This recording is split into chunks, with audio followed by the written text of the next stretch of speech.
खट्टा खाने वाली चुड़ैल। रात को अचानक राधिका मौसी को किचन से कुछ गिरने की आवाज आई। उन्होंने बाहर निकल के देखा तो किचन में उन्हें कोई सफेद साड़ी में दिखा। वो चीख पड़ी, हे भगवान, आलतू जलाल तू आई बला को टाल तू, आलतू जलाल तू आई बला को टाल तू। राधिका मौसी को चीखते सुनकर श्रवण बाहर आता है भागते हुए। अरे माँ, क्या हुआ? क्या देख लिया? दादी माँ आ गई क्या सपने में? अरे बेटा, रसोड़े में देख तो कौन है? श्रवण रसोड़े में झांक कर देखता है और उसे कोई नहीं दिखता अंदर। अब रसोड़े में तो कोई नहीं है माँ। कोई सफेद साड़ी में नहीं है क्या? नहीं माँ, कोई भी नहीं है। चिल्लम चिल्ली की आवाज सुनकर काजल भी वहाँ आ जाती है। अब क्या हो गया माँ जी? अरे बेटा, रसोड़े में एक चुड़ैल थी सफेद साड़ी में। अरे क्या कर रही थी वो अंदर? अरे बताया नहीं, कल आएगी ना तो पूछ लूंगी। चुड़ैल जी, आपका क्या प्लान है? माँ जी, रात बहुत हो गई है, आपने कोई बुरा सपना देखा होगा, चलिए सो जाइए। राधिका मौसी सोने तो चली जाती है पर उनको रात भर नींद ही नहीं आती। वो कुछ भी उलझुल बातें सोचने लगती है। कहीं चुड़ैल की वजह से तो घर में टेंशन नहीं हो रहा, कहीं उसी की वजह से तो वो दादी नहीं बन पा रही।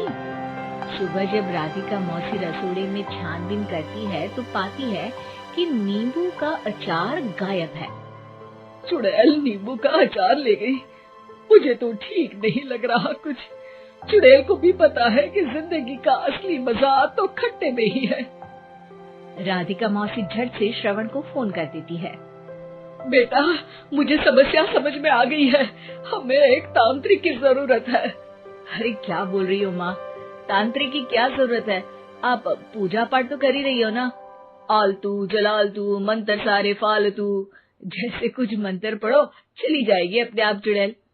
अरे नहीं बेटा, कभी चुड़ैल को कम नहीं समझते। अरे तुझे पता भी नहीं चलेगा कि कभी वो छल करके काजल की जगह घर की बहू खुद बन जाएगी। क्या माँ, कुछ भी बोल रही हो? कहाँ काजल और कहाँ चुड़ैल? वैसे एक बात बताओ, काजल को अगर गाने के लिए बोल देना तो चुड़ैल काजल की आवाज सुनकर घर तो क्या धरती लोग छोड़कर चली जाएगी। तुम ना पढ़े लिखे बच्चे हर चीज को मजाक समझते हो। तुम रहने दो, मैं खुद ही तांत्रिक को बुला लेती हूँ। अच्छा सुन, शाम को इमली लेके आना। क्या है कि चटनी खाए बहुत दिन हो गए है ना? नहीं माँ, इमली तांत्रिक से ही मंगवा लो ना, आटा वगैरह भी उसी से पिसवा लेना।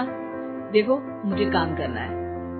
श्रवण रात को कई तरह की सब्जियों के साथ माँ के कहने पे चटनी के लिए इमली भी ले आया था, लेकिन राधिका मौसी के दिमाग में अलग ही फिल्म चल रही थी। उन्हें अब सिर्फ शक ही नहीं यकीन होने लगा था कि शायद चुड़ैल ने श्रवण पर अपना जाल बिछा दिया था, जिस वजह से श्रवण उनकी बात ही नहीं मान रहा था। पर कोई नहीं, आने वाली रात में राधिका मौसी खुद तैयार हो गई चुड़ैल को पकड़ने के लिए। रुद्राक्ष की माला, तुलसी का पत्ता, हनुमान चालीसा सब हाथ के पास ही था, बस चुड़ैल का इंतजार था। और जैसा राधिका मौसी ने सोचा था वैसा ही हुआ। वो चुड़ैल उस रात भी आई, पर वो राधिका मौसी से तेज निकली और राधिका मौसी के उससे पकड़ने के पहले ही वो भाग खड़ी हुई।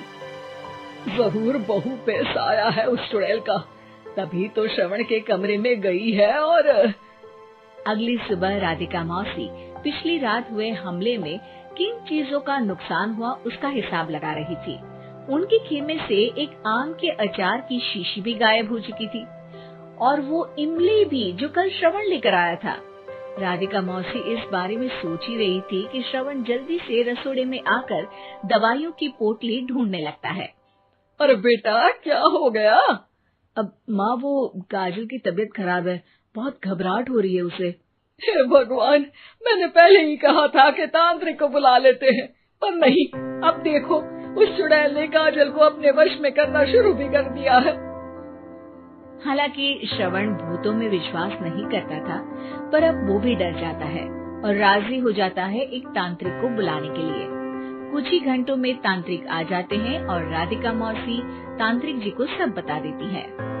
घोर संकट, घनघोर संकट, चुड़ैल को मारू जोर चाकट, ओम भट स्वाहा खटखा के आहा।